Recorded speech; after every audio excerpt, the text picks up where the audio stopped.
Hello everybody. Well, it's just past midday, so I think we'll get going. First of all, a warm welcome to this ILX webinar. Today we're going to be taking a deep dive into PRINCE2 Agile and also AgilePM. And we're going to look at comparing and contrasting these two leading UK frameworks for running projects in an agile setting. So if you've been struggling to understand what framework will work best within your organisation, or you've been struggling to make a decision on what accredited course to undertake, hopefully by the end of this session we'll be able to help you make a more informed decision. With me today I have Joe French. Joe is our lead trainer for AgilePM, and he's also a collaborator for PRINCE2 Agile. We also have Rachel, who is the head of our marketing team. And between the three of us, hopefully we're going to give you a really sort of worthwhile session. But before I hand you over to Joe, I just want to go through just a couple of housekeeping bits and bobs. It won't take very long. First of all, we have recorded this session and we have allowed 1 hour. Joe will be talking to you for about 45 minutes, so we're going to leave about 15 minutes for questions and answers at the end of the session. But please do submit your questions as we go through the presentation. So if you have a question, just submit that, and Rachel is going to read those questions out at the end, and we'll answer as many of those questions as we possibly can within the 15 minutes. If you can please all keep yourself on muted so we don't have any background disturbance noise, that would be much appreciated. And please do follow us on any of these social platforms where we have a wealth of information, whether it's blogs or white papers that we are continually updating and sharing with our learners. We will be sending an email out tomorrow, which will have a recording of this session. It'll also have lots of links and information in case you want to book on any of the courses. And it will also have a feedback form in which you can provide some feedback for us, and that will be really, really helpful so that we can continue to improve on these sessions. So I think that's it for me for now. So I'm going to pass you over to Joe, and thanks very much everybody for dialing in. Over to you, Joe. Thanks very much.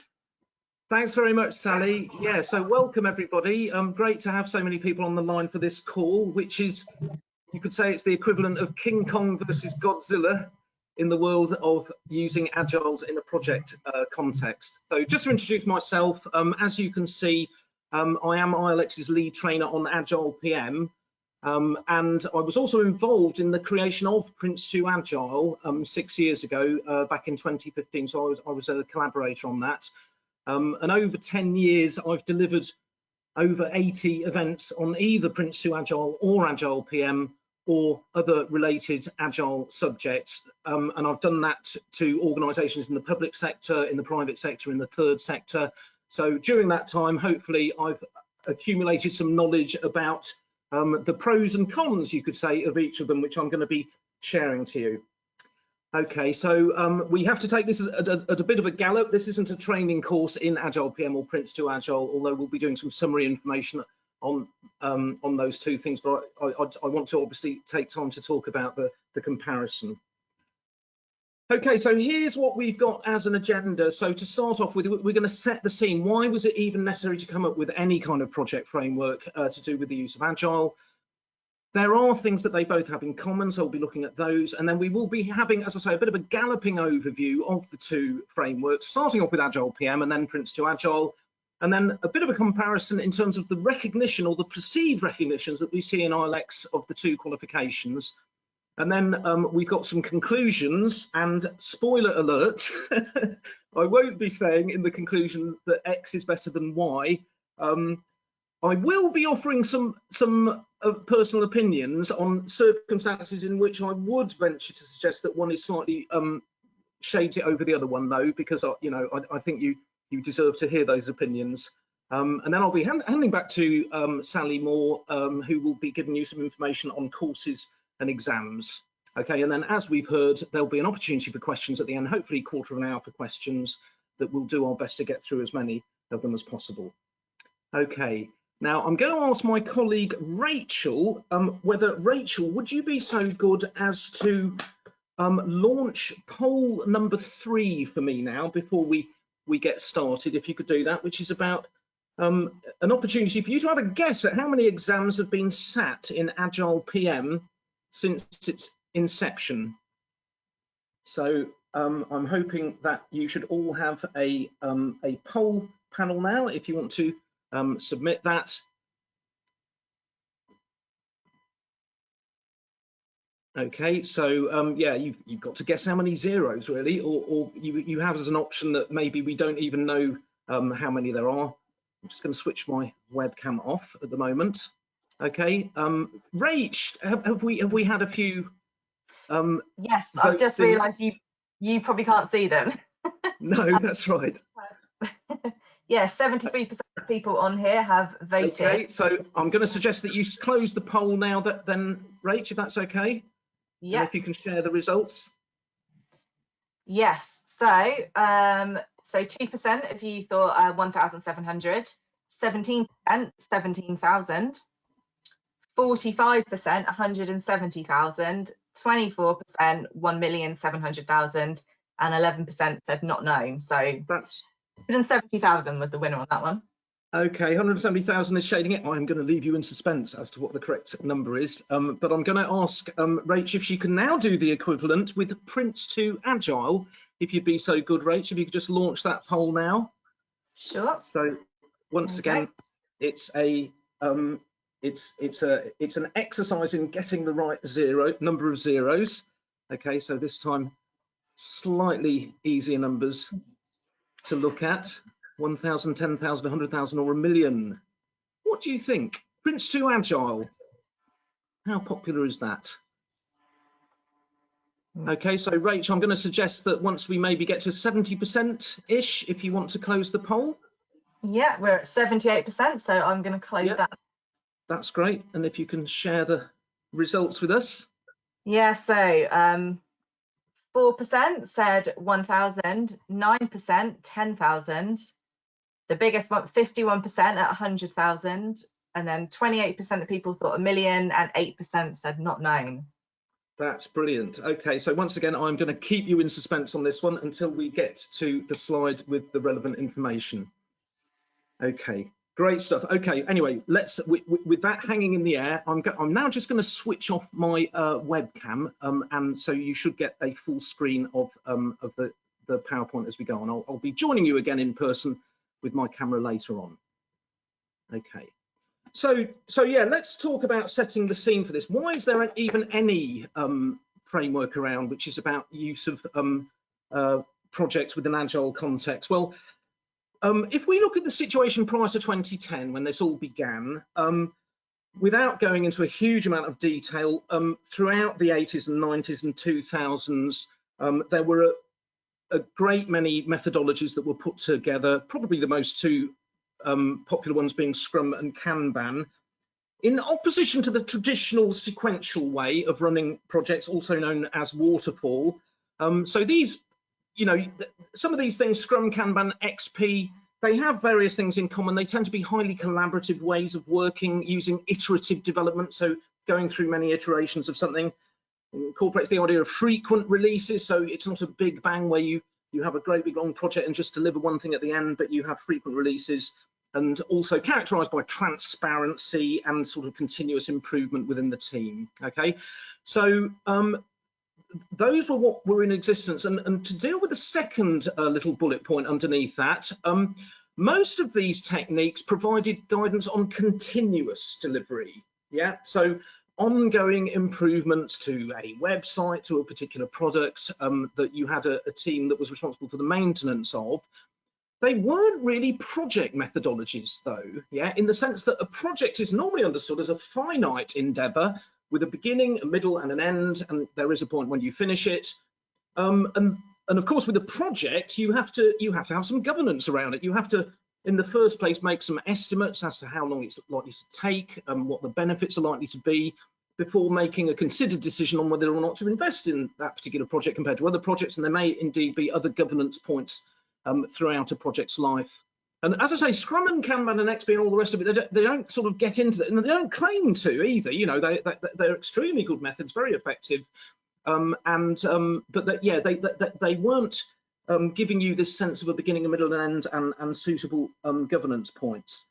Okay. Now, the key point here is that there's no reason, however, in principle, why you can't have a project with a beginning and a middle and an end, with governance, with monitoring and control, which uses agile delivery techniques. You know, that they aren't contradictory in any way. So it was bound to happen at some point that somebody came along with a sort of draft framework as to how you might achieve this. And sure enough, that came along in 2010, as you can see, with AgilePM, which was created by the DSTM Consortium, which has since been changed its name to the Agile Business Consortium. Okay, and then PRINCE2 Agile came along as a competing framework in 2015, and that was created by Axelos, and we'll see more about those organisations as we go along. Okay, so let's talk about then what both of the frameworks have in common, because they do have things in common. Okay, so the first thing, you know, the basic aim of both frames is a framework for running projects using agile delivery. Okay, and we should be in no doubt, folks, these are two competing frameworks, which is probably why we get so many questions about which one should we use. So they do have quite similar coverage. Yeah? In both cases, they talk about the principles that you need to adhere to. They talk about some defined roles and responsibilities. They talk about a life cycle as well, which makes you think projects, of course, because projects have beginnings, middles, and ends. So what should you do at different parts of the project? The majority of the guidance in both cases is indeed on good practice. Yeah. So what are some of the techniques? What are some of the other sort of methods that you should use during the course of the project? And then they have products, I've called it here, meaning things that you normally associated with projects like business cases, plans, and so on. They give them slightly different names, but in generic terms, they're common in all of those respects. Okay, and then the other thing they have is, I treat you like intelligent delegates here. They do have foibles. Yeah, there never was a project management manual that was invented that didn't have some little gremlins in it. And I am going to share with you some of the foibles that I believe that they have. But I don't want that to detract from the overall message that both of them have got considerable qualities, as we'll see. So that's the similarities in terms of the content. So similarities in terms of the qualifications, yeah, the actual exams, they are both based on a manual, a unique manual. You don't have to read around the subject or anything. All of the questions and the answers in any exams have to be rooted in a reference to the manual. They're both delivered by accredited training organisations, so it's not any old Tom, Dick or Harry that's even allowed to deliver the course. You need to be accredited. And they both feature the 2 exam format, which some of you may see as a sort of familiar pattern if you've done the likes of PRINCE2 or MSP. So 2 exams, one of which is Foundation, which is a closed book exam. So it's essentially a memory test. It's a multiple choice exam, and they're testing at a level of knowledge and recollection of facts. Okay, so they both have those. And then Practitioner, again, similar in both cases. The next exam is an open book exam, by which we mean that you can access your manual, no other reference material, just the manual, but that's all that you need. Still multiple choice, but this time based on an actual fictional project scenario, and it's testing your ability to apply the framework, so obviously trying to put it into practice. Also, notice that the point in brackets that no prerequisites are required for either qualification prior to Foundation. You can go straight in raw. That actually changed a bit with PRINCE2 Agile. I might talk about that a bit later. And then the final point is, you know, they are both widely recognised. Yeah, these are not sort of niche exams. A lot of people are taking these exams. We're getting quite a bit of work requiring our services on this with ILEX. Okay, so let's just start then with AgilePM then. We'll talk about an overview of AgilePM. Okay, and actually, Rach, before we get into this, can I ask you to do yet another poll, please? I'm going to ask you to do poll number 1. Okay, so just to remind you, both frameworks have in common that they mention principles, yeah, the sort of deep underlying you know, obligations of good behaviour that you should always have. And in this poll, I'm going to ask you, how many principles do you think are mentioned in AgilePM? Okay, so it's a slightly trivial question, but let's just have a go at a poll on that. How many principles do you think there might be? Okay, so have a go at that. So I've given you, it looks like a strange choice of numbers here. There is method in my madness, believe me. there is some significance in the numbers that I've chosen: 3, 7, 8, 12, or 53. So if you want to just submit your answers, that would be great. Okay, so yeah, really since the last 10 years, many sort of project and program and portfolio management offerings have got into this whole idea of principles, that you should start off with an understanding of principles. Okay, Rach, how are we doing for submissions? Cool, yeah, it's about 75% of people have voted. Okay, if you want to close the poll then and give us the football results, if that's all right, Rach. Of course. Right, close the poll. So 9% of people thought there were 3 principles. 42% said 7, 28% said 8, 19% said 12, and 1% said 53. 1% said 53. Great. Okay, no, that's brilliant. Thanks very much, Rach. Again, we will shortly see how many there really were. So I will keep you in suspense until we get to that slide. Okay, let's start then with the origin story of AgilePM. I'm really into origin stories. Yeah, all these, you know, Marvel comics characters and everything. There's always an interesting backstory to them, isn't it? So where did this all begin? Right. Okay. So in the UK and elsewhere, in the 1980s, one particular variety of early agile work on software development was called RAD, yeah, standing for Rapid Application Development. I myself had some experience of RAD in the late 90s in a financial services company. So people sort of groping around, trying to find sort of non-traditional ways to work in an IT context.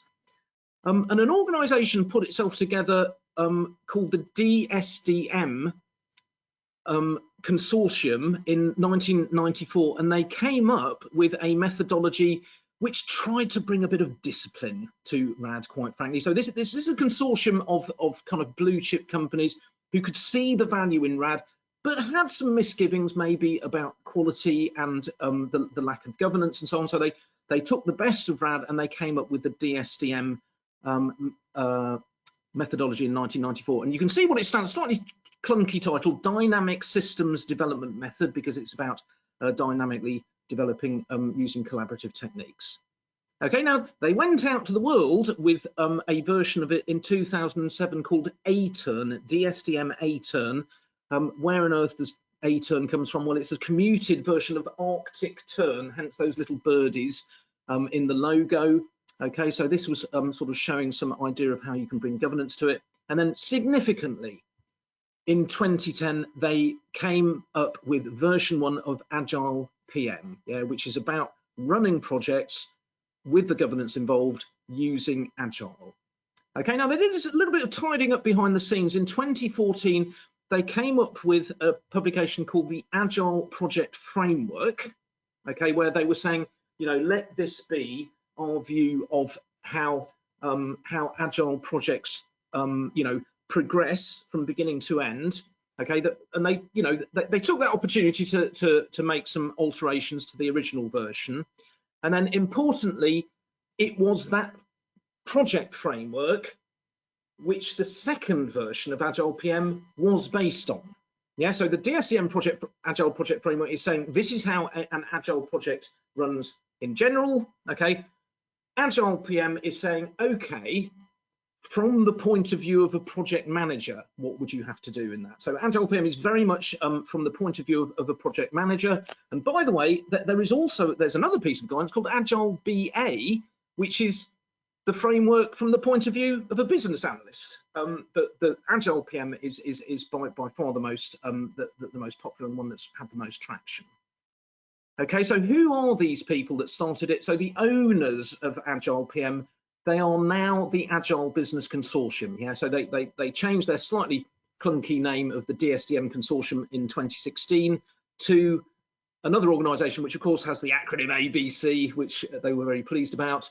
And as you can see, they are a not-for-profit independent professional body based in the UK. They were originally founded in 1994 as the DSDM Consortium, where, as I said, they featured quite a few sort of blue chip private sector companies.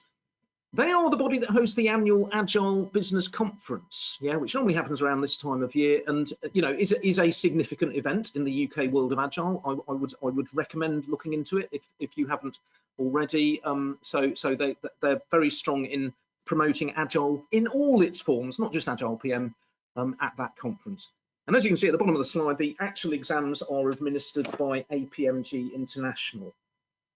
Okay, so Agile Business Consortium, they own the manual, if you like. APMG International process the exams. So let's talk about the manual then, upon which the course is based. So as you can see, there's a picture of what the front cover looks like on the right-hand side, and some high-level info on the left-hand side, of which probably the most important item is that first number in the blue box, which is 239 pages. Okay.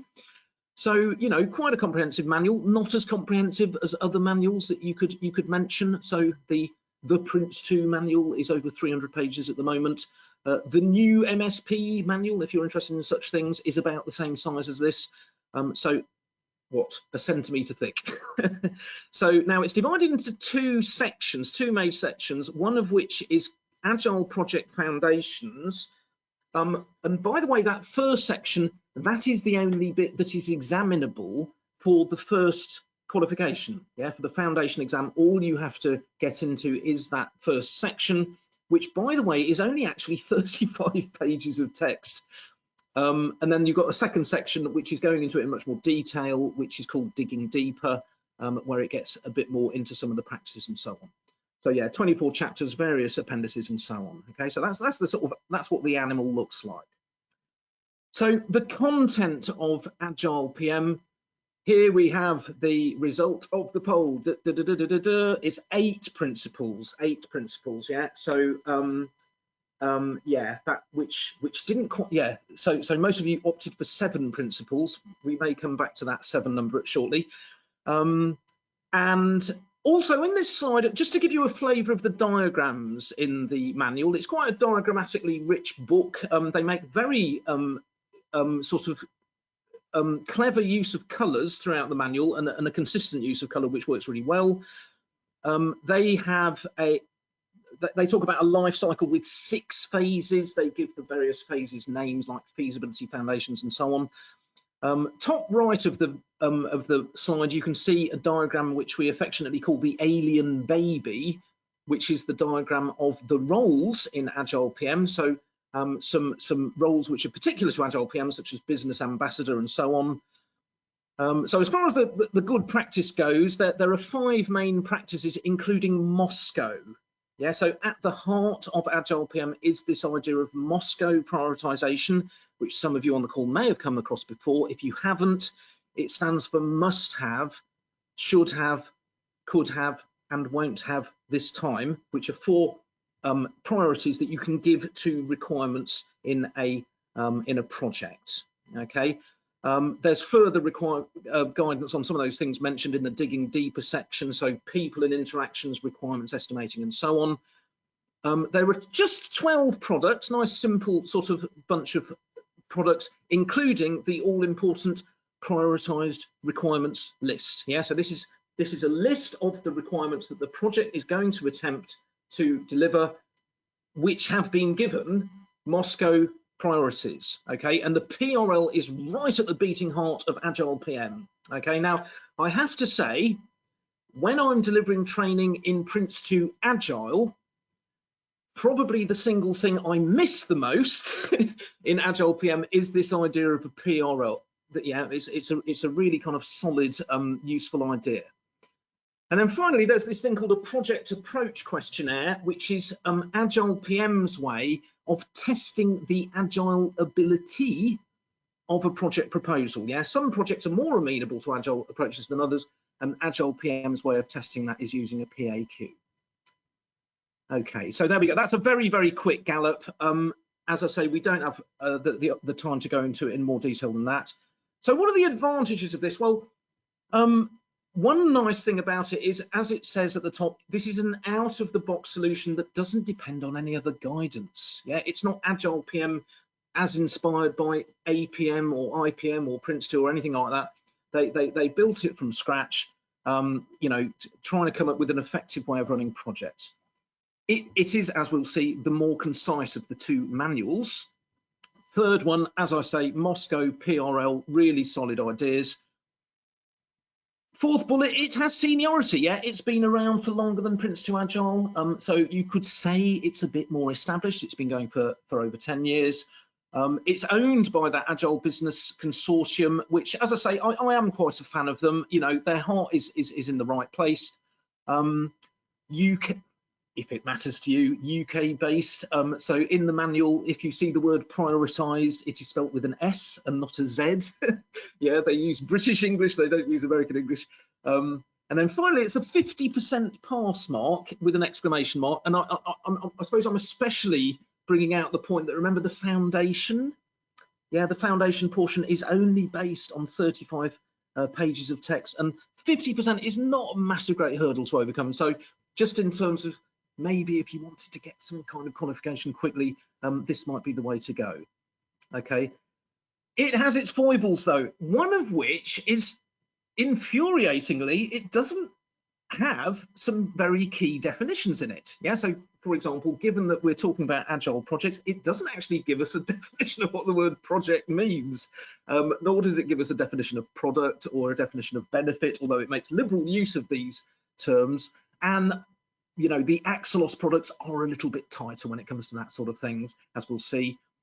Some people moan on courses about some of the overcomplicated terminology. For example, one of the products is called the solution architecture definition, which is a bit of a mouthful. Some of the roles likewise have got sort of, you know, slightly complicated, polysyllabic, non-intuitive sounding names.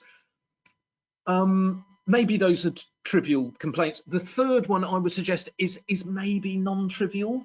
Yeah, so it does not mention hardly at all other agile established frameworks. Yeah, so it has a cursory mention of Scrum, minimum viable product, no mention, nothing at all on minimum viable product, nothing at all on Kanban to speak of. And I suppose you could say if somebody is going on a course which has the word agile in its title, maybe you should expect that they should know a little bit about those things. Yeah, so that's maybe a bit of a foible.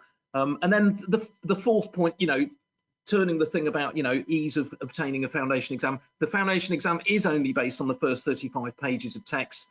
So in some ways, you know, to get the full value of it, you might want to go for the full practitioner level. Okay, so there we go. So much for AgilePM.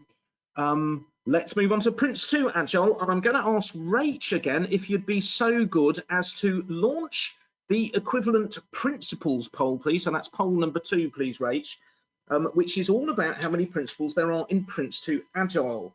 So if you could do that for us now, that would be great. Yeah, just launched it. Okay, that's brilliant. Okay, so once again, it's the same numbers, folks. How many principles are mentioned in PRINCE2 Agile? Okay, let's submit what we think that might be. Okay, maybe the result's going to be something else. Who knows? We shall shortly find out when Rach tells me that we're over 70%. If you'd like to do that, Rach. Yeah, nearly there. Oh, yeah, it's just jumped up. There we go. We're going up to 75% now. So right. Okay. I'll close it. All right. So for this one, so 3% said 3 principles. Overwhelming majority, 52% said 7 principles. 22% said 8. 20% of people said 12, and 3% said 53. Oh, interesting. So once again, I'm going to keep you in suspense on that one, folks, when we get to it. Okay, thanks very much for that, Rach. Let's talk then in overview terms about PRINCE2 Agile. Okay, so as with AgilePM, what was the origin story of PRINCE2 Agile? What were the dinosaurs that came before the mammals when it comes to PRINCE2 Agile? Okay, so Now, to some extent, this is going to be a display of the origins of PRINCE2. Okay, so way back in the midst of time, back in 1975, a methodology for managing IT projects was developed outside of government called PROMPT2. Okay, and the UK government came up with its own methodology for managing IT projects called PRINCE, which is an acronym standing for Projects in Controlled Environments. That was launched in 1989 and then had a significant update in 1996, which is when the 2 came in. Yeah, so PRINCE2 that is where they expanded it to any project in any environment. Okay, now just to pause on that, if you think about this, this is actually a very bold claim to make, isn't it? Yeah, that they were saying that this framework ought to work whether you're in the private sector, whether you're in the public sector, whether it's a mega project, whether it's a small project, whether the project's part of a program, whether the project's standalone, whether the project's using external suppliers, and so on and so forth. So it's trying to be all things to all projects. As I say, that's its bold claim, and as generic as possible. Okay, now various updates followed. There was a significant one in 2009, though, which is when they introduced tailoring. Yeah, now I have to share with you that at this point, PRINCE2 was suffering from a bit of a reputation problem in terms of people associating it with sometimes an overly burdensome bureaucratic way of running projects. So the response was to come up with the concept of tailoring, which is making the project suitable for whatever setting that you're in. Yeah, so is it a large project? Is it a small project? What's the environment? Are you in a risk-averse setting? Are you in a risk-loving setting, and so on? And it came up with yeah, the tailoring principle. In fact, this was the first version where they came up with principles as well. Now, I have to say as well that Agile was mentioned in amongst this principle. They were saying these are some of the things that you may have to consider if you're trying to run projects in an Agile way. And then, of course, PRINCE2 Agile came along in 2015. And the thing to appreciate, folks, is that what this is, this book is guidance on, in fact, I've got this down in the slide, it's guidance on how to tailor PRINCE2, yeah, which is a universal project management method, yeah, to enable the use of agile behaviors, concepts, and techniques, in contrast to AgilePM that we've talked about, which of course was written from scratch, yeah, on a, you know, if you like, a greenfield site. So yeah, that's an important difference. Okay, let's talk about who the owners of PRINCE2 Agile are then. Okay, so Axelos are the owners. As you can see from the slide, they are a joint venture set up in 2014 between Capita, who are majority share owner, 51% in the Cabinet Office. Prior to that, it was a UK government thing. Various parts of the UK government had ownership. Now, Axelos is a considerable organisation because it owns a very large portfolio of project, programme and portfolio management best practice guidance, MSP, some of you will have heard of, MOP, P30, MOV, lots of three-letter acronyms. The exams are administered by PeopleCert, and the big blockbuster news this year is that PeopleCert acquired Axelos this year. So it continues to trade under Axelos, but PeopleCert actually became the owner of Axelos. Okay. So as you know, profitable organisation is Axelos. Okay. So let's talk about the manual. Right. So once again, probably most important statistic in this page, 338 pages. Contrast AgilePM's 239 pages. Yeah, this is almost 100 pages thicker than AgilePM. Okay, as you can see, divided into 3 sections, you know, more chapters, more appendices, as you'd expect in a bigger manual. We'll talk more about the scale of that manual shortly. Okay, so once again, a quick gallop through the content of PRINCE2 Agile. And here we come to the principles, and as you can see, I've just put lots in brackets. Okay, so now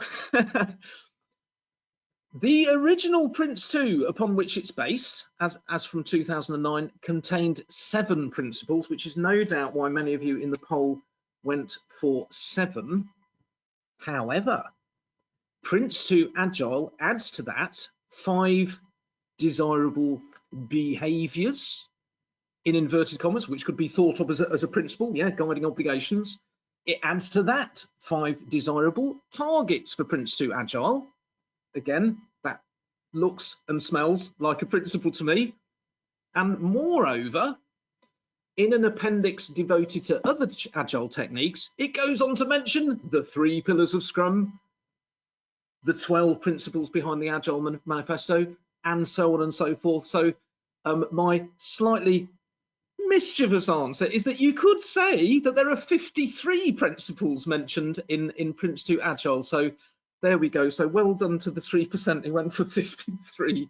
But you can get half a mark if you went for 7, I suppose, because that was the original PRINCE2 figure.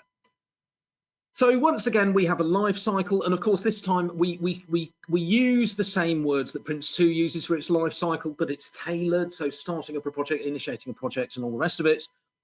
Roles and responsibilities. Again, we talk about the existing PRINCE2 roles and responsibilities. It does go to the trouble of mentioning how you may have to interact with Scrum roles, though. Yeah, so it does talk about Scrum Master, does talk about Product Owner, and so on. And finally, it also creates some new ones. Yeah, newly minted PRINCE2 Agile roles such as Customer Subject Matter Expert, Supplier Quality Assurance, and so on. As before, guidance on good practice, more of which later. And the products in question, PRINCE2 calls them management products. There are 26 of them, suitably tailored for Agile. Yeah, so and the reason there are 26 is because there's 26 in the original PRINCE2. Then finally, its own tool for testing the Agile ability of a project proposal is called the Agileometer. Rather simpler than the project approach questionnaire of AgilePM. Okay, so I've done another slide. We didn't have the equivalent of this for AgilePM, but it's just to kind of show to you that there really is a richness of guidance in PRINCE2 Agile on good practice. Okay, so to begin with, you may or may not know that PRINCE2, the original PRINCE2, talks about 7 themes. Yeah, so detail about what you should do throughout a project at any time, including business case and organisation. So we talk about that, adapted from a point of view of Agile, from Agile ways of working. There's further areas of focus over and above what PRINCE2 talks about, including requirements, rich communication, the use of frequent releases, contract management. And then on the right-hand side, there is just this, you know, even more richness. Yeah, so you get within this, you get the definitive guide to Scrum, for example. You get a really good, concise explanation of Kanban. Likewise, the lean startup, including things like the minimum viable product. Canevin, clear definitions throughout, and of course the Agileometer we've already read. So a richness which you know, which kind of beats PRINCE2 Agile, if I'm honest. Sorry, beats AgilePM in terms of just the variety, which maybe isn't a surprise because it's got 100 more pages to play with. So quite a few Agile advantages. So the first one is, you know, this is a very good, thorough, intelligent discussion of the subject of incorporating Agile. Yeah, which doesn't shrink away from some of the challenges that presents. Second bullet, it has the PRINCE2 brand. Yeah, PRINCE2, which is, as we've seen, has been established since 1989, leading project management guidance globally. Thorough treatment of existing Agile. Yeah, it takes Agile as it finds it. It talks about Scrum, it talks about Kanban, and some of the sort of advantages and challenges of using that in a project context. Lots of definitions and you know, including the definition of a project. Very rich glossary, 127 entries in the glossary as compared to AgilePM 67. So again, maybe no surprise because of the sheer size of the manual. And I would say, whatever else happens, this is a really good reference work to have on your desk. Whether or not you even take a course in it, I do recommend this, the actual manual. So the foibles, what is its strength is also its weakness. It is quite a lot of information to cover on a short course. And I will be honest with you folks, it can be a bit confusing for delegates who have not come across PRINCE2 before. And again, I will share with you that when it was first launched, there was a prerequisite for foundation level even, which was that you had some kind of PRINCE2 qualification or equivalent. Okay, they decided to get rid of that, but if you're going on it completely raw, you know, do find out about PRINCE2 before you go on a PRINCE2 Agile course. The third one is just this whole thing, you know, if you're building something from as a sort of adaptation of something existing, it can sometimes be more onerous than designing something from scratch. The fourth bullet is in the Agile community, PRINCE2 has an undeserved reputation as being a waterfall traditional anti-Agile methodology, which is unfair, which since at least 2009 hasn't been true. But yeah, some people in Agile, they think of the word PRINCE2 and they think that means waterfall. And if you can call it a foible, 60% pass mark. Yeah, so for example, the foundation exam is not just based on 35 pages, it is kind of based on all 3 sections of the book, some more than others. So yeah, 60% pass mark for both foundation and practitioner, by the way, and that was true of the earlier 50% for AgilePM. So just talking about the 2 qualifications, what can we say about recognition? Well, AgilePM, as we've said, is the senior partner. It's been around since 2010. According to the APMG website, as of yesterday, 170,000 exams have been set. So, boom, there you go. That was the answer to the earlier question that 45% of you got right. Okay. You know, that is considerable. That says something. 170,000 is quite a big number. People have heard of AgilePM in a way that they hadn't 7 or 8 years ago. PRINCE2 Agile hasn't been established quite so long, since 2015, although it contains the word PRINCE2, and of course, PRINCE2 has been going since 1996. Yeah, so, you know, there are some people who say that if you don't have a PRINCE2 qualification, and you manage to get PRINCE2 Agile on your CV, then maybe you've got kind of 2 for the price of 1, if you see what I mean, because you're mentioning that you have got an accreditation in a form of PRINCE2, which has a very strong reputation. Now, as of the middle of the decade, the 2010s decade, over 1 million exams have been sat in pure PRINCE2 worldwide. Okay, which at the time led to the claim that PRINCE2, measured simply by the number of exams sat, is the most popular professional project management qualification in the world. Yeah, so that's, you know, that's about the PRINCE2 brand. Unfortunately, Axelos do not release figures on the number of PRINCE2 Agile exams that have been set, so I'm afraid that the right answer to that poll was not known. Okay. We can guess, but I don't want to get into the business of guessing, if that's all right. Okay, so let's get into some conclusions. Okay, so to start off with some general conclusions, okay, which hopefully are sort of less opinionated. So the first thing to say is neither of these qualifications is a dud. Yeah, take it from me, my experience of delivering courses in both these qualifications. If you are a member of the target audience, yeah, you will get benefit of either of these courses, all right? Second bullet, there are concepts covered in PRINCE2 Agile that aren't covered in AgilePM, and vice versa, although less so, yeah? There is more, you will learn more in PRINCE2 Agile, although you miss that lovely PRL that I mentioned earlier. If you're choosing PRINCE2 Agile as an organisation or as an individual delegate, do get some formal knowledge of PRINCE2 if you can. Fourth point is you don't have to do both F and P for either of them. You can just decide to sit at foundation, or you can do foundation practitioner. And your choice as to which one to go for, if you do have to pick between Peter and Paul, will depend on the organisations or the individual circumstances. Okay. And I'm going to venture some personal opinions now based on my experience. So I am going to venture to suggest, and notice all of these I've got kind of question marks on them, because, you know, you can probably think of exceptions to this, but I would broadly say that if your organisation is quite mature on project management practice, especially if that's based on PRINCE2 and you're encountering or adopting Agile, maybe PRINCE2 Agile is more appropriate. Yeah, it takes Agile as it finds it, as I say, and gives you quite a lot of guidance there.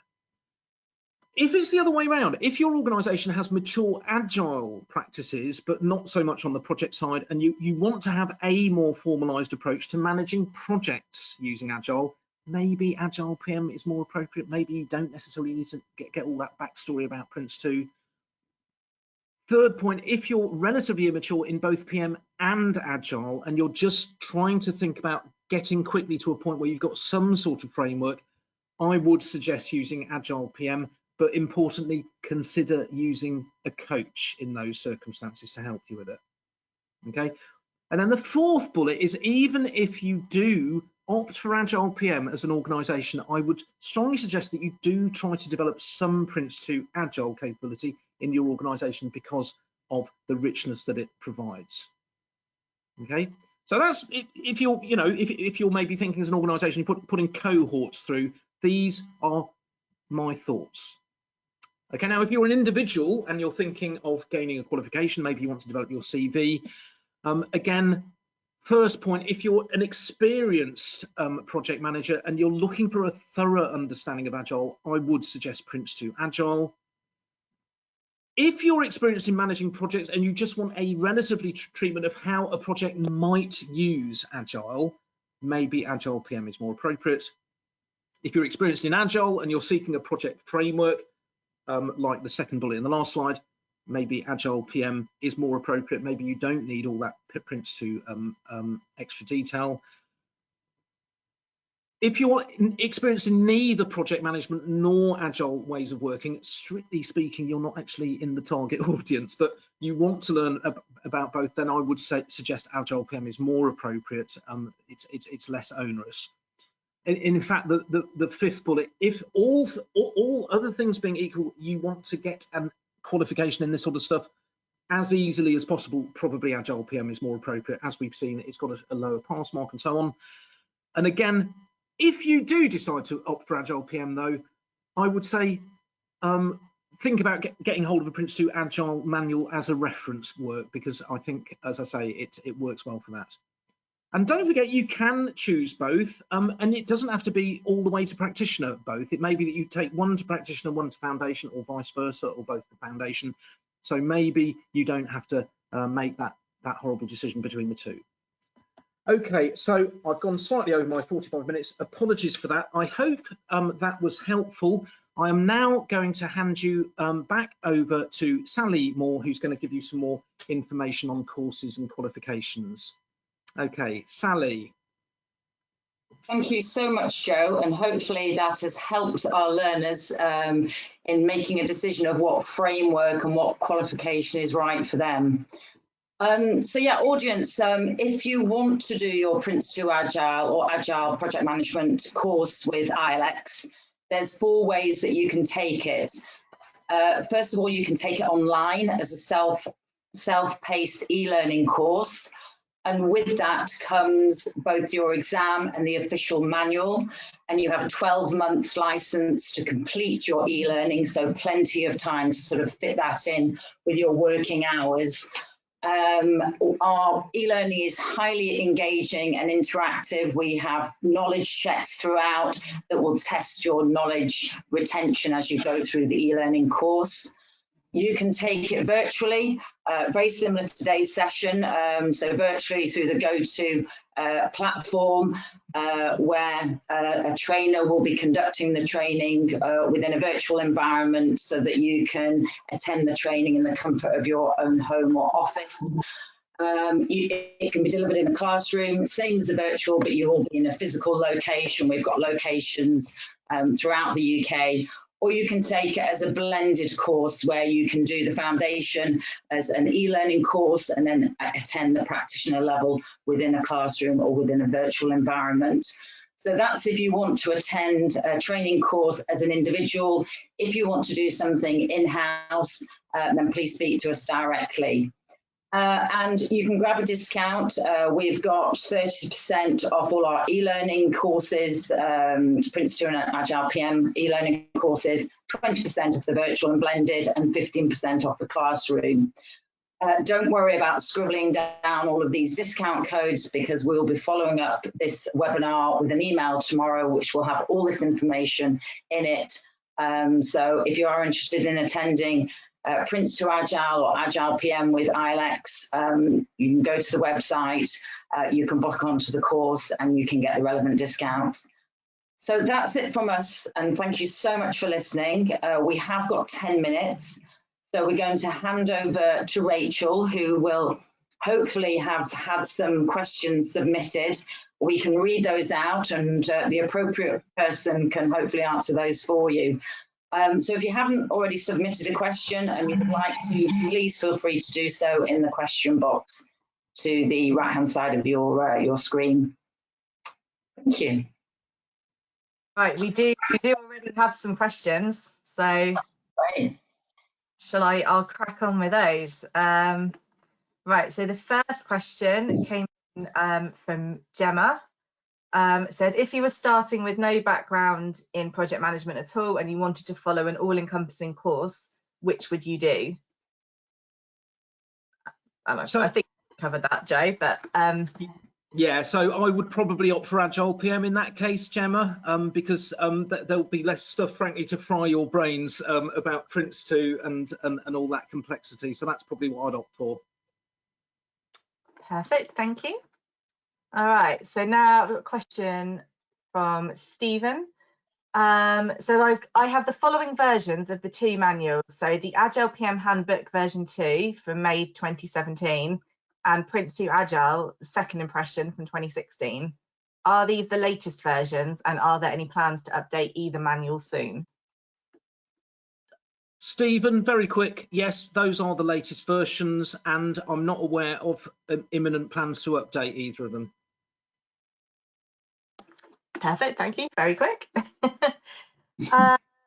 Next question. Sorry, I haven't got all the names written down here because I've been copying them out. So I passed the PRINCE2 Foundation and Practitioner exams.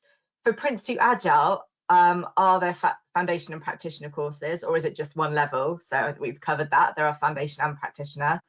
But this person's question is, do they need to take 1 or 2 exams for PRINCE2 Agile, given that they already have PRINCE2? I think it may be the case that you can do PRINCE2 Agile Practitioner straight away. I don't know whether that's Sally, are you able to do that? We could maybe confirm the answer to that. Yes, I think you can go straight onto the practitioner level, but let me just clarify that and get back to you, but I'm pretty sure that is the correct answer. Yeah. Thanks, Sally. Yeah, I would just add to that and say that I know that on our website we can get you the correct answer, but on our website it does say the prerequisites for each of the levels, and I agree with both Sally and Joe that I think if you have PRINCE2 Foundation and Practitioner, you can go straight to PRINCE2 Agile Practitioner. And I would say to other people with similar questions, always do look it up, because they do sometimes change this whole question of prerequisites. Yes, definitely.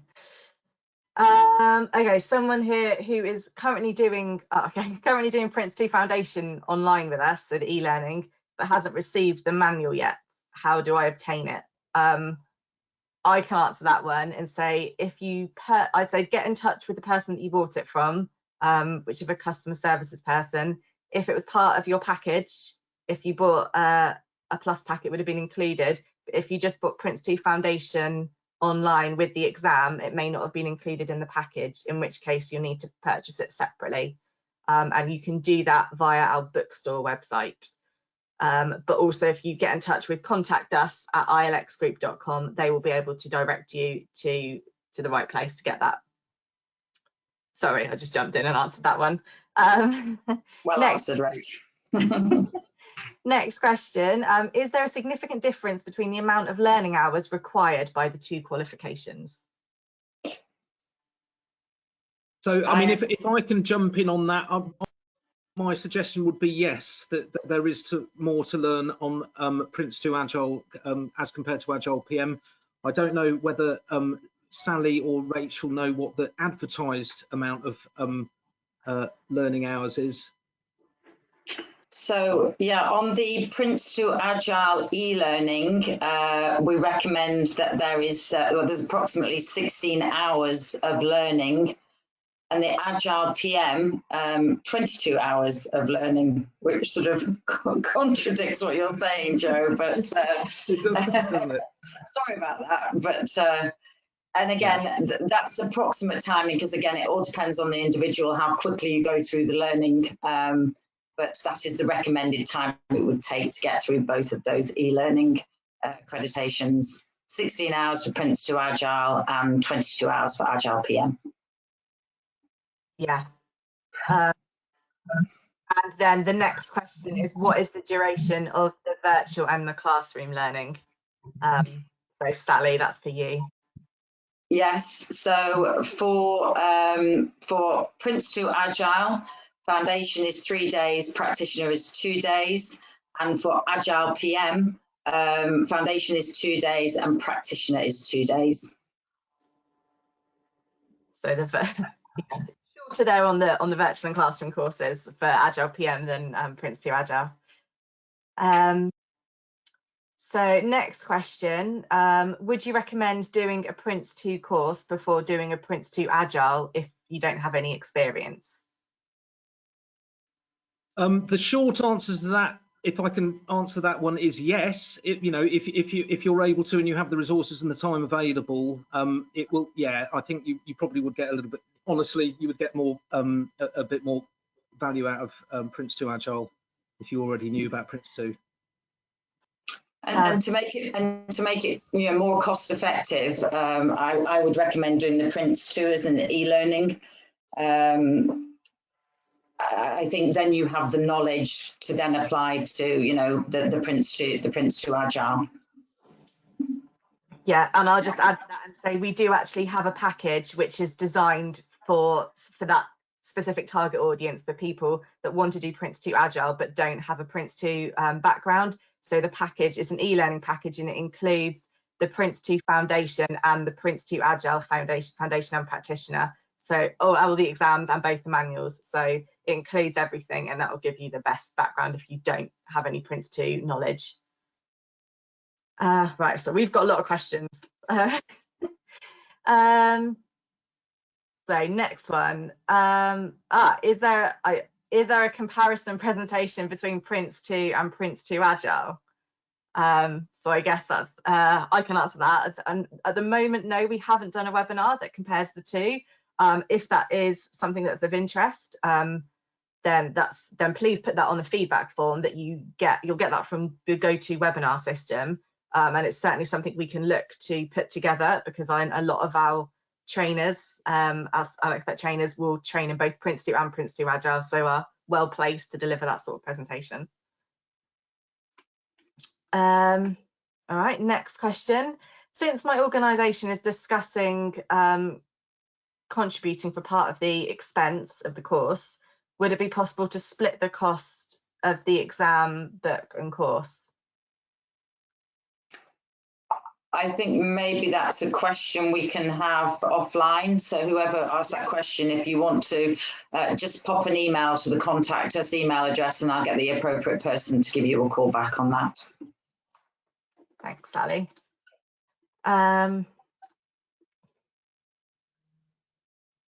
Okay. I passed the PRINCE2 practitioner in 2013. Would I be able to take the PRINCE2 Agile practitioner without taking the Agile Foundation exam? I think we've had that question already, haven't we, Rach? And our best understanding is that you can indeed, isn't it? You can, although if you took PRINCE2 in 2013, that would mean that you did the 5th edition version of PRINCE2 and not the current 6th edition of PRINCE2. So again, like Joe said, the prerequisites do change. I think that's something we'll just need to check on the Axelos website, but I think quite possibly you may have to do the current version of PRINCE2 Foundation at least to then take the PRINCE2 Agile practitioner exam. I think that's what you have to do if you're just doing PRINCE2. If you wanted to do a straight PRINCE2 practitioner exam now, you have to have passed the current version of in the foundation So I think the same would be for the PRINCE2 Agile as well. But I'm not sure on that, so we'll confirm that. That's correct. It's correct. Yeah, correct. Okay, thanks, Sally. Oh, here we go. It's a good question. I like this. In the traditional oil and gas industry, is PRINCE2 Agile more relevant or AgilePM for project management? Joe, I think that's for you. Oh, that's a good question. In the oil and gas, it would depend on the nature of the project. And by the way, whichever of the two you choose, just a reminder that one of the features of either method is a tool to measure the agile ability of the project proposal in question. So, for example, one of the things that's quite important is this idea of separable requirements. Yeah, is the nature of the project that there are some things that could be removed from scope depending on the light of experience. If not, if you've got a situation where everything is a must-have, then that tends to lend itself to more traditional project approaches. So I don't know, without getting into a very long discussion about this, I don't know whether that helps to start off with, but yeah.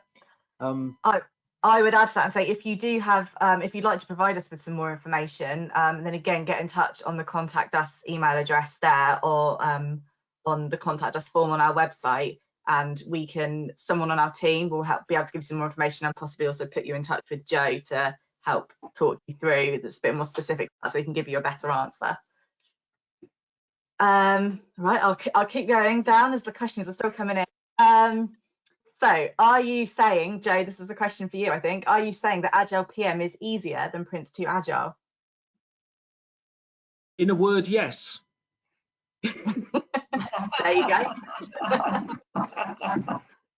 There you go. So if you are looking to get an Agile qualification, then that's probably the way to go is AgilePM, without considering any other factors. Right, next question. Given PRINCE2 as preferred methodology for government organisations, what is the AgilePM methodology preferred by HMG staff you train? I'm not sure what HMG is. I'm not sure if you do. I think that means Her Majesty's Government. Oh, okay, thank you.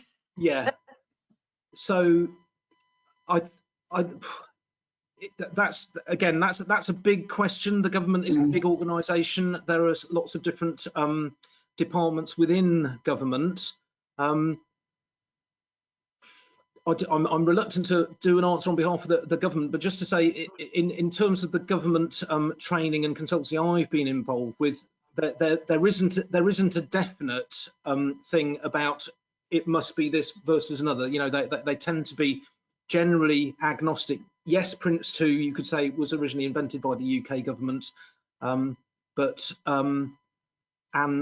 maybe there is more of a sort of fruitful soil for PRINCE2, but you know, I wouldn't say that AgilePM is not appropriate in all cases for UK government. Sorry, that's a bit of a vague answer. So I think you can't say one or the other very positively there. I would also just add to that, if you are working for any central government department, please do get in touch with us, because we actually do provide tailored learning for central government. So it's probably worth speaking to your account manager on that question, and then we can just point you in the right direction. But again, just contact us on the contact us email address, and that will get to the right person for you to speak to. Thanks, both. Right. Oh, a couple more questions coming in. Do we get a PDF version of the books as well? So that's another one I can answer. You can purchase either the physical manual or a PDF version of the manual. Sally, I believe I'm right in saying you wouldn't get both, because they're different products. Well, they're yes. different versions. Yeah, well, you can purchase both, but if you have a preference to one above the other, then yeah, just pick your preference. Cool. All right. So from someone else, I passed my PRINCE2 Agile practitioner. Do I need to keep my PRINCE2 Agile practitioner certification, i.e. subscribe to Axelos?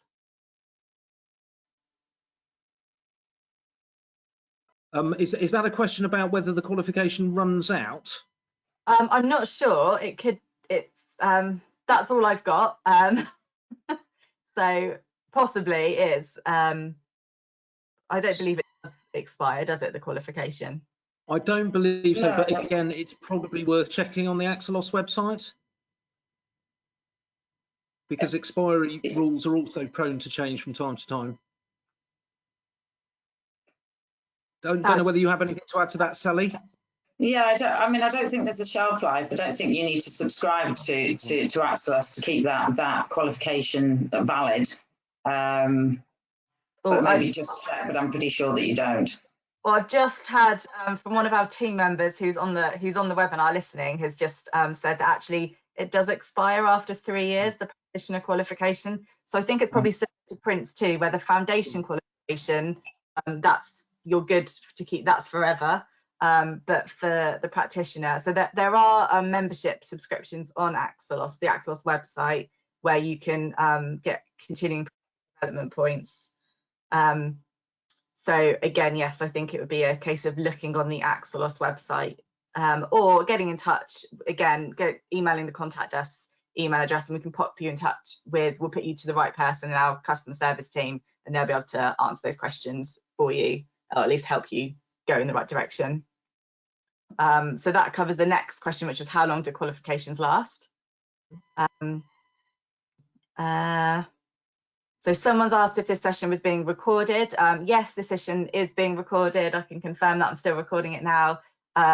We will, as Sally mentioned at the beginning of the session, we'll be sending out an email tomorrow to everyone who registered, and that will include a link to the YouTube video with this recording on it. So you can watch it again, and you can share it with other people in your organisation as well. So we've had a couple of questions on how long the certificates last for. Do we know about the AgilePM? Does that one, Joe or Sally, I don't know if either of you know how long the AgilePM certificate lasts for? My current understanding is that it doesn't have a shelf life, but okay. APMG International, again, that would be worth checking on for definite, or if a member of the team could do that. Yeah, I'll just wait to see if my helpful team member is. If we've got an ILX advisor out there. Yeah, got an ILX advisor on the call. Very, very helpful. Doesn't know the answer to that one. So we will check, and we can, we can find out on that. We'll get back to you. So is one of the methodologies more successful at producing a better project outcome?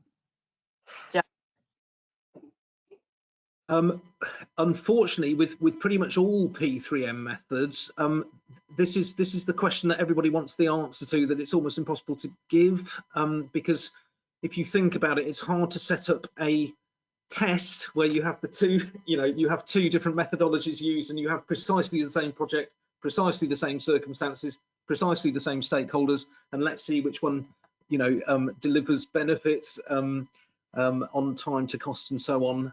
So it's a hard one to ascertain. So we don't know is the honest answer to that one.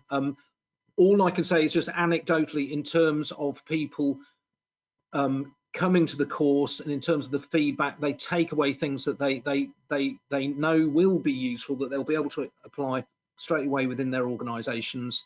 But yes, it's difficult to get completely precise data on this sort of matter. Thanks, Joe. Okay, another question. I am in the finance industry with multiple streams and varying project types. Would you recommend PRINCE2, Agile, or AgilePM? My goal is to be a recognised project manager. So are if we're in a situation where we're talking about a programme of several projects that are going on, the guidance out there for programme management, some of you may have heard of, which is MSP, which recently had an update as of 2020, takes an agnostic view about projects. Yeah, you could have a programme which contains both agile projects and non-agile projects, and in amongst the agile projects, you could conceive of some that are run according to PRINCE2 Agile, others that are AgilePM, and varying degrees as well. A project it's not necessarily a yes or no question with a project. There may be some more agile aspects of the project and some less agile. So yeah, it will depend on the situation and maybe the size and scale and things like the capabilities of the team. So yeah, sorry that it's a bit of a it depends answer. Yeah, I think that's fair. And again, I would say if you do have to provide us with a bit more information so we can give you a better answer, then do get in touch with us on the details that you can see on the screen. And we also have, for any individuals looking to purchase a qualification for themselves, we've got a live chat function on the website, which is manned by actual people. So drop them a message on there and our team will get back to you and they'll help you out and find which is the right qualification for you to do at the moment. Next question. Which of these two are the easiest to introduce into healthcare, or is there any other project management methodology that would be best suited? Another quite broad question there for you, Joe. I mean, it's ever so difficult to answer these questions about a particular sector without knowing more about it. So I'm kind of reluctant to give an answer without understanding the situation and the particular challenges of the organisation, to be honest with you. And it's going to depend on the culture of the organisation and the current capability of your project people and all the rest of it. Exactly, that's absolutely fine. And like I said, as I keep saying with all of these, if you do have, if you want to provide us with a bit more information and get in touch, then our team here will be able to help you find the best solution for your organisation if that's something you're looking to do. And they will involve our trainers like Joe if they need more of an expert opinion to help guide you into the right direction. So please do get in touch with us and provide us with all the detail that you can, and we will be able to help you. Yeah. And just to add to that, Rachel, all of our account managers look after an account base within a particular vertical sector. So we have someone that is responsible for the pharmaceutical and healthcare sector. So again, we will triage your inquiry to the right person. Thanks, Ali. Okay, I think we do have a couple more. There's a lot of people saying thank you, by the way, for the very informative webinar. So I just pass that on. Right, so we've covered that. Questions asked before. Okay, well, this is a similar question. I think it's by the same person. But so Joe, I don't know if you do have an answer to this or if the answer is going to be the same, which is get in touch with us to provide more details. But which would be the easiest for a clinician to uptake alongside their normal clinical role to deliver projects quickly with recognisable outcomes? Yeah, same answer as before, I'm afraid. Yeah, it would kind of depend, because the other thing to say about both of these methods is that they are both in their own ways adaptable as well. Yeah, so you can make PRINCE2 Agile as simple or complicated as you like, and likewise with AgilePM. So it will depend on the circumstances. Yeah. So yeah. So, yeah, we need. That's all right. I think it's quite hard to get the information that for people to provide all the information, because then it's just having a proper consultation call, isn't it? But, that's right. 10 seconds consultancy. Yeah.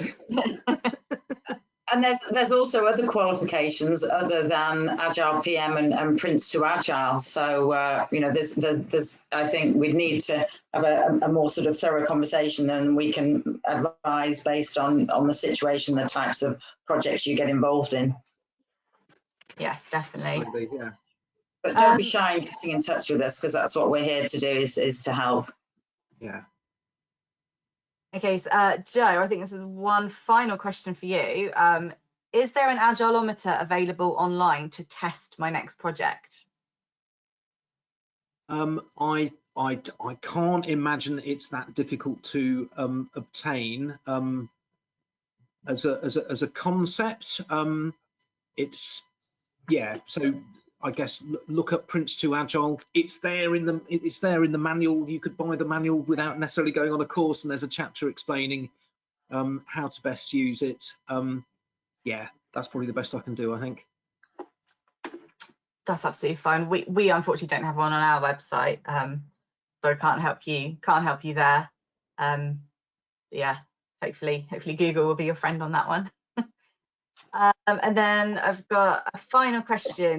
here, which I can answer, which is, do you have just an Agile course only? So, I mean, AgilePM is obviously, it's Agile project management, but I would classify that as just an Agile course. We do also offer Scrum Master, and we do have a range of other Agile courses as well on our website. There's an Agile section on there, so you can see the variety of courses that we do have. And again, if you would like more information on anything, then please get in touch with the team, because they will be able to help you and guide you to the right one for you in your situation. And every once in a while, we develop bespoke Agile courses for various clients as well. Yes, we do. For any people that are looking to bring in training for a group of people within their organisation, we can tailor our solutions to help for your situation and for your organisation. So, as always, please get in touch with us. We'll be able to help. Also, just like to add, so I don't have any more questions coming in, but my very helpful team member on the call has just done a little bit of research on the APMG website to find out about the AgilePM qualification, how long it's valid for. So the foundation exam won't expire. So if you do your AgilePM Foundation, that's for life. If once you take the practitioner exam, that you remain a practitioner for 5 years. And to maintain your status, you'll need to take a re-registration exam 3 to 5 years after you've taken the initial practitioner certification. So that information was on the APMG website. So that's from the horse's mouth. So just a shout out to Tremaine on our consumer team for helping us with these questions. You've been great as always. But that's it. I don't have any more questions that have come in at all. But of course, if you're still listening and you do have questions, just get in touch with us on those contact details that you can see on the screen. The team is there ready to help answer anything. So that's it from me. I don't know any final words from Joe or Sally, from either of you. Yeah, just thanks very much for paying attention. I hope it's been helpful in trying to make a decision between the two. And don't forget, you can always do both. Yeah, thanks everyone for dialing in and listening, and we really do hope it's been helpful to you. And as Rachel said, get in touch with us if you've got any more questions. We're here to help. But thanks very much, and have a good afternoon, everybody. Yeah, thank you very much. I'll stop. Thank you. Bye-bye. Thanks, Joe. Thanks, Rachel. Bye-bye.